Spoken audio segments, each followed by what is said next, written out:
What's up, guys? Grimsy42, and welcome back to part 2 of my, I guess, chronicles of the trip I took with my buddy Brian to the Midwest Gaming Classic. And I got some good stuff to show you in this part also, and then I'll also kind of give you my thoughts and impressions of the convention, so hope you guys enjoy. Anyways, here we go. The first stuff I want to show you are actually a bundle of games that I got from my buddy TJ, who goes by the Married Guy Gamer. Before I show you these, though, I definitely wanted to show you guys a quick little interview that I did with him and Trevor, so check that out.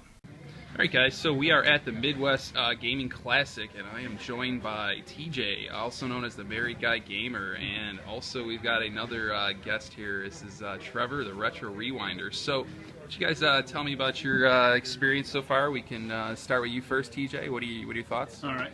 Well, I didn't pick up very many games. I found a couple of deals, but mostly just the bargain bins, the dollar bins underneath the tables. But I've got some stuff. Hopefully we'll find some stuff today as everyone's trying to clear out and everything. But mostly it's just been an awesome time. We've just been playing 64 with Justin and Scott and Trevor and stuff like that. We had Gamester 81 up there last night. That was really cool to meet him and stuff. So CJR?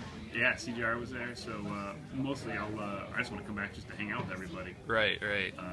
That's the best part. So I'd love to do that again. Trevor, how were your thoughts on it?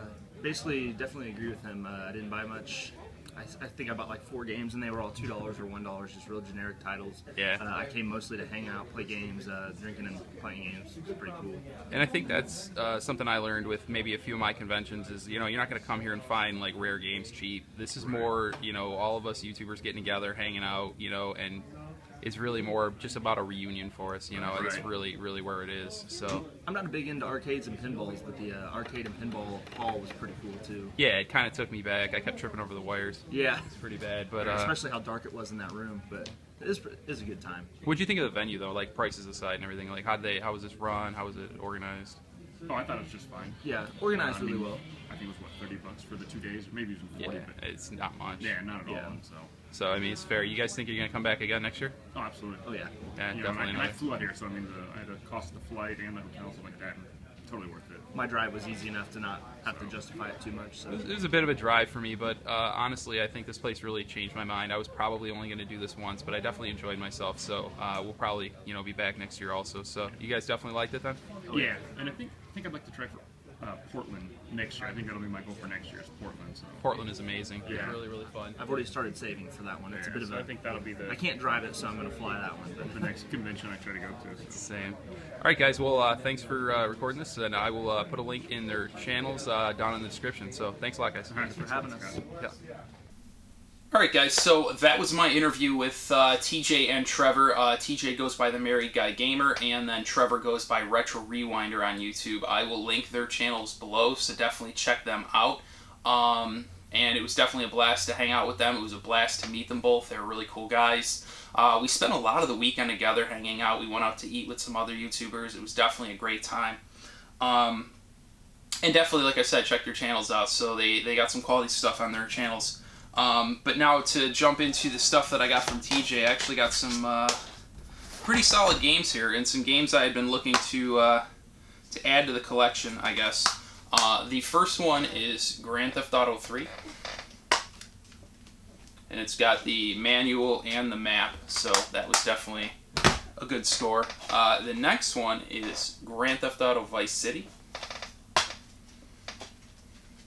This one has, I think, only the manual. I don't know if, I forget if this one came with a map, but I'll track one down if so. It's not a big deal.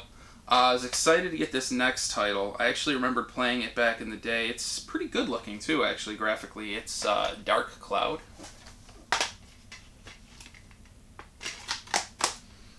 This next one is actually a tough title to find, and it's a pretty valuable title, actually, so I was extremely happy to get this one. It's Dark Cloud 2.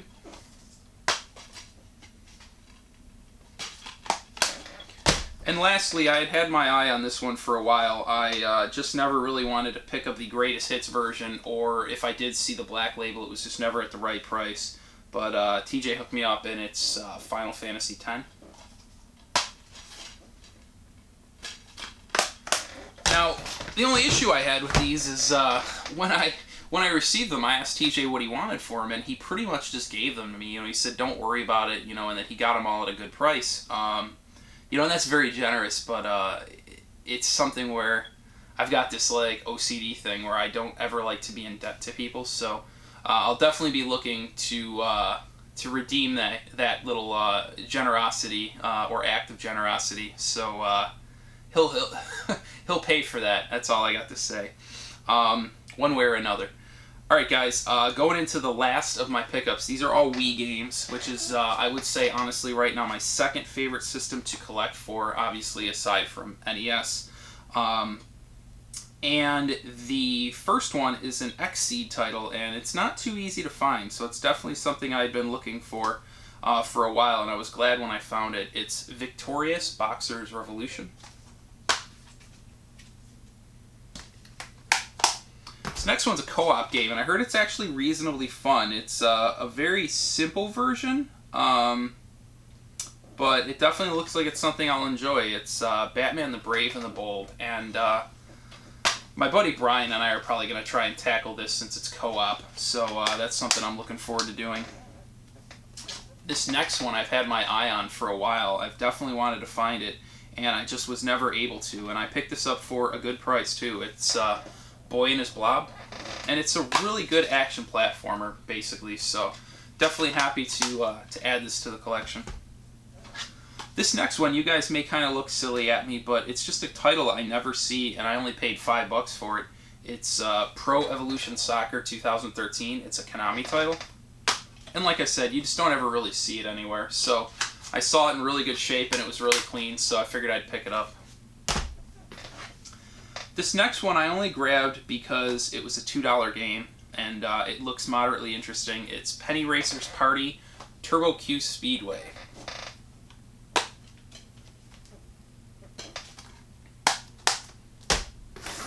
This one here I remember actually seeing at a store I went to on the way to Midwest Gaming Classic, but they wanted too much for it, and then I saw this for $5.99, and it was part of a buy X amount, get X amount free. I honestly think it was like buy 5, get 1 free, but regardless, I just dropped it. But anyways, it's the special edition of Conduit, and it's got kind of like a, I don't know if you can really see, but it's like a foily cover. And then it comes with the manual. It's currently upside down. It shouldn't be like that. It's a little flip. But it comes with a manual and then, like, I guess a concept art book. So I'll go ahead and flip that around after the video. This next one, I'm not sure why I picked it up. It's not the title I thought it was, but it was only $5, so whatever. It's Arcade Shooting Gallery.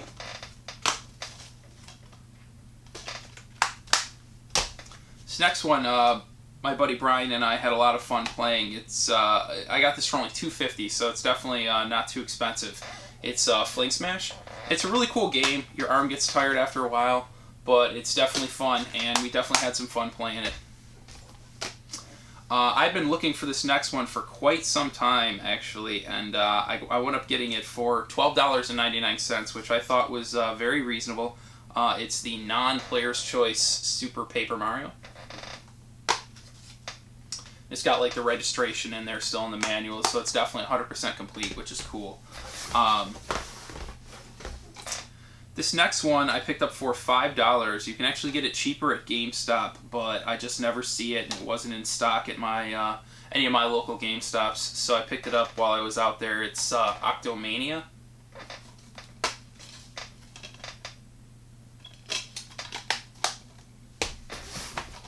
I've been looking for this other one here, or this next one here rather, for quite some time, and I was glad that I was finally able to find it. It's a Konami title that I had my eyes on for a while, and it's Dewey's Adventure.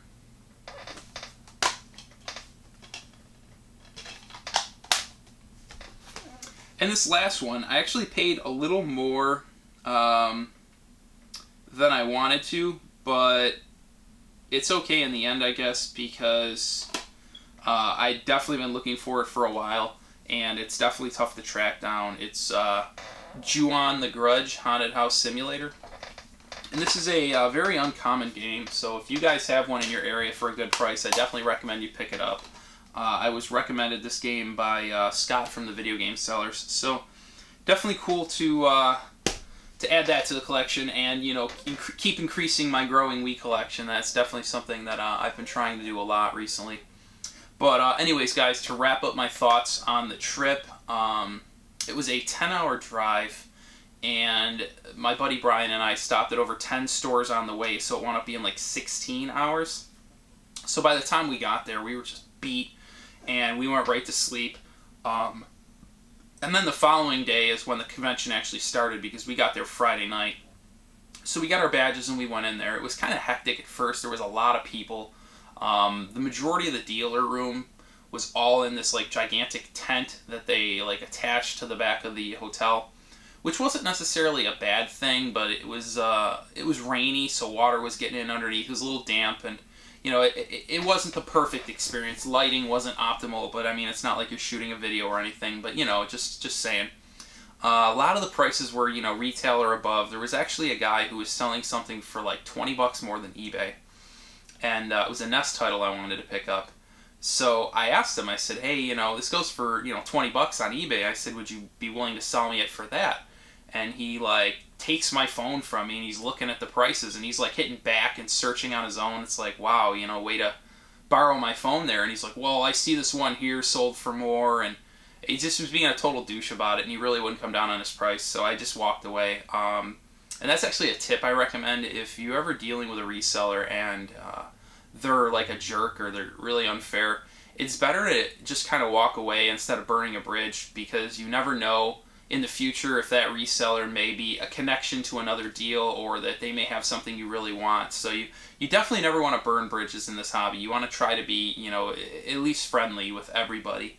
But anyways, some of the highlights of the convention, got to hang out with Gamester81 a lot, and Greg from Arcade Impossible. Got to hang out with TJ and Trevor, Justin and Ryan. And then also two of my good friends, Mo and Eric, the Midwest Retro Gamers, were actually there too, which was really cool. So I got to hang out with all of them a lot. We had food together and hung out in the hotel rooms. CJR was also there. Only got to see him briefly. I'm pretty sure we were just on different schedules or whatever, but he did come to Trevor and TJ's room to hang out and play some video games one of the nights. So it's cool to get to meet him. Overall, I thought it was a great time. The trip was a little longer than I wanted it to be. A 10-hour drive is very taxing, especially twice within a weekend. I mean, we drove down Friday and then we drove back Sunday, so it's definitely a lot of driving. But I also do have a ton of Nintendo games that I picked up on this trip.